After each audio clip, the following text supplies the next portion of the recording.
It's been a bit, I know. I know this isn't the Spyro 3 video, but fuck it. Here's another video to start off 2023. Can you tell I don't know how to start videos? These are 5 games that I think you should play. These 5 games are games that I personally enjoy, and I think these games need more recognition. With that being said, let's start this video. So the first game in this list is Skull Monkeys, the sequel to The Neverhood. I'm gonna keep it a buck with you guys. I really wanted to put The Neverhood on this list along with Skull Monkeys, because The Neverhood is one of the most underrated games of all time. It is also the only point-and-click game I enjoy. But the difference is that while The Neverhood gained a cult following over time, Skull Monkeys, not so much. Or at least as much as The Neverhood. Never mind the fact that this is a 2D side-scroller rather than a point-and-click game, this game is fun as hell. The gameplay is fast-paced and eventful, filled with really cool power-ups, the visuals are unique and phenomenal, the story and the presentation reminds me of a wacky-ass 90s cartoon, which it is, and the music is pretty fucking catchy. The game is really fucking hard, which isn't so bad, but the big issue is this game's save system. Fucking passwords. I'm not gonna lie, for a game released in 1998, that's pretty fucking pathetic. But despite that, this is a really fun game that I highly recommend if you're into 2D side-scrollers. Next game is Sphinx and the Cursed Mummy. I don't know how the fuck I found this game, but I'm glad I did. This game is basically a Zelda-style action-adventure game. You explore an open area with some puzzles, temples, and you do some platforming here and there. One thing I love about this game is the overall structure of it. You play as 2 characters, Sphinx and the Mummy. With Sphinx, you get the usual exploration, platforming, and the Mummy puts more emphasis on the puzzle side of this game. And both of them surprisingly work really well together.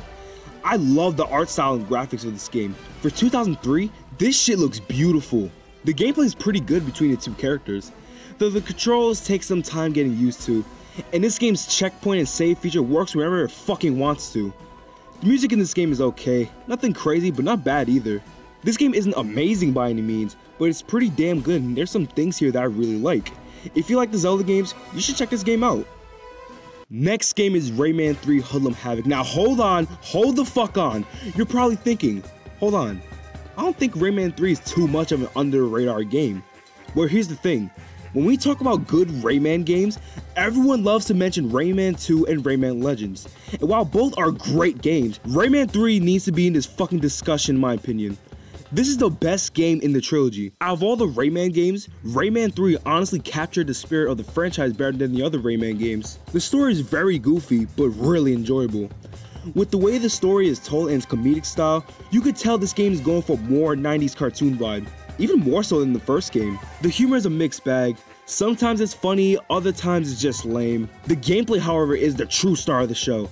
Rayman 3 is more dense and combat heavy than Rayman 1 and 2, and I think Rayman 3 really pulled it off. With all the unique power-ups and gameplay styles, it never feels stale no matter what level I'm in. The music may not be as good as the first 2 Rayman games, but it's still pretty damn good.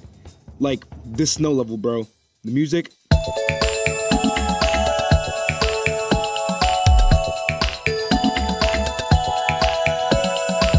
top notch, just fucking saying. The big issue I have with Rayman 3 though is that it didn't really fix the flaws I had with Rayman 2.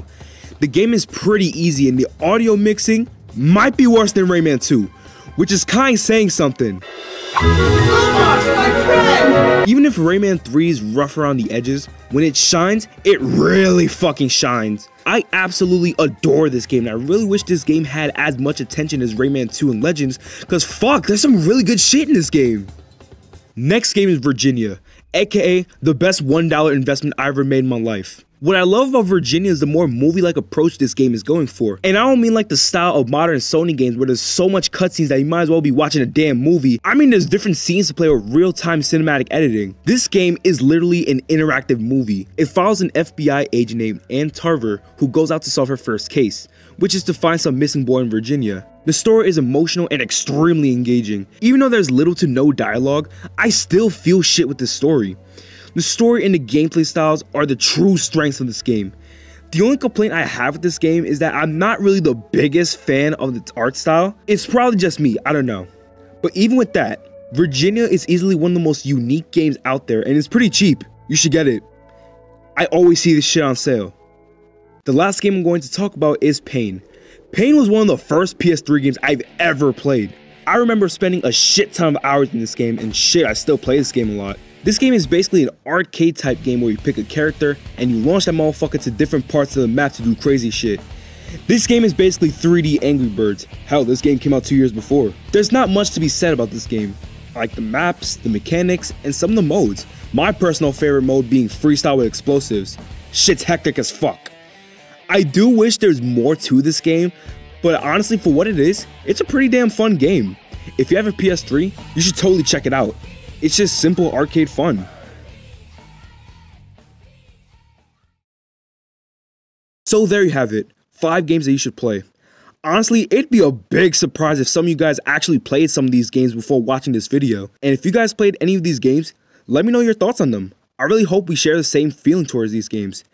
Now as for my Spyro 3 review, it'll come. Don't worry, it'll come. Off the parallel juice, all I'm saying. I'm out.